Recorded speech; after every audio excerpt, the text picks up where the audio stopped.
जो बच्चे कुछ नशा किए हुए थे और कूड़ा बीन रहे थे, तो हमने कहा कि इस स्थिति में है, एक दूसरे से वो लड़ाई झगड़ा कर रहे थे और तब एक बच्चे ने दूसरे बच्चे को उठाकर एक ईंट फेंक के मारी, जिसको देखकर मैं डर गया। मैंने कहा I think they are not in their sense, शायद ये मानसिक रूप से ठीक नहीं है। और मैं वही जहाँ पर जिस फील्ड में वो सामने फील्ड था जिसमें वो कूड़ा बीन रहे थे, मैं वहाँ गया और जाने के बाद मैंने उन दोनों बच्चों को पकड़ा और अपने घर पे लाके हमने उनको कुछ बिस्किट दिया और बिस्किट जाने के बाद ताकि बच्चे हमसे बात कर सके। और बच्चे डरे हुए थे, उन्होंने कहा अंकल ने हमें पकड़ लिया। तो मैंने अपनी पत्नी ने उनसे बोला बच्चे तो मैं दूसरे को क्यों मार रहे हो?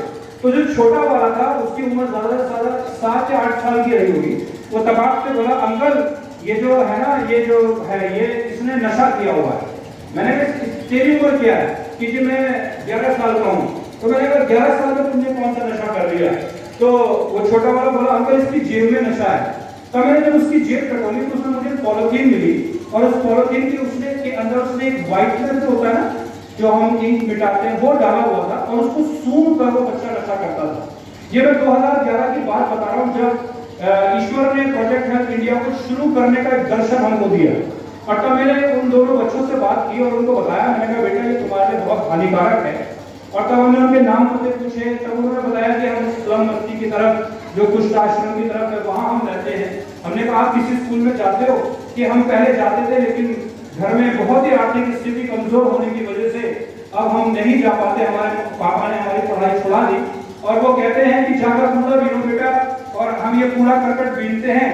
मेरे साथियों, फादर जो है वो annual function project help India का आज कार्यक्रम है जीवन यापन करते हैं। और इस कार्यक्रम में प्रोजेक्ट हेल्प के जो एमडी हैं अमित सेमोल, वो स्वयं बता रहे हैं कि उन्होंने किस तरह से कोटद्वार में स्लम बस्तियों में बच्चों को लेकर के काम किया और लगातार नशा उन्मूलन को लेकर के वो कार्य कर रहे हैं और अपनी बात रख रहे हैं, अपने जीवन संघर्ष जो उन्होंने यहाँ पे कार्य किया है स्लम बस्तियों के बच्चों के लिए, उसको अपने मुख से बयां कर रहे हैं और आप सुन रहे हैं। इस तरह से एक प्रेरणा के स्रोत हैं, अनुकरणीय है अमित सेमोल समाज के लिए और राष्ट्र के लिए। और आज उत्तराखंड ही कोटद्वार नहीं, वो पंजाब में भी काम कर रहे हैं। हुसैनी वाला जो बॉर्डर का इलाका है, और तमाम जो है कैसे हम मानव विकास करें, खासकर बच्चों के भविष्य को बेहतर बनाएं, इस पर उनका कार्य निरंतर जारी है।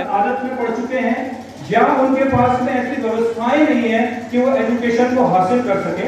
हमने अपना पहला एजुकेशन सेंटर वहाँ शुरू किया और यहाँ पर सुशीला चार्ल्स मैडम है जिनके बच्चों ने सबसे पहला परफॉर्मेंस दिया था और तब से लेकर अब तक वो वहाँ के बच्चों को पढ़ा रही हैं।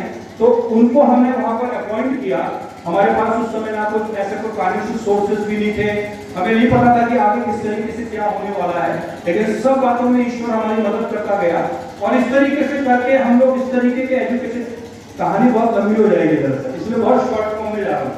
इस तरीके से हम लोगों ने ऐसे ही बच्चों के लिए एजुकेशन सेंटर्स शुरू कर दिए।